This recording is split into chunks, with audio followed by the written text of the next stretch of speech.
నగ్గా ఉంది కదా. పురం పట్టణం అంటే నగరం. పందిరం అంతే కదా. 42 నిలువేంటి అంటే 42 ఇల్లు నెలవు పందిరం. సరే, ఇప్పుడు 38 కాదు 20 దగ్గరికి వెళ్దాం. 20 కోతి అంటే 3 అక్షరాలు వానరం. సరే, 30 అడ్డం ఏంటి? కలిపి కుట్టడానికి సూదితో దారం. సరే, దారం. ఇది వానరం. 25 అడ్డం. 20 ముంపు. మునక.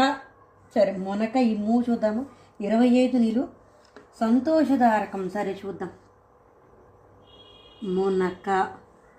ఇక్కడ తెలీదు, చూద్దాం. 35 అడ్డం. 37 అడ్డం. 37 తెల్లని పక్షి.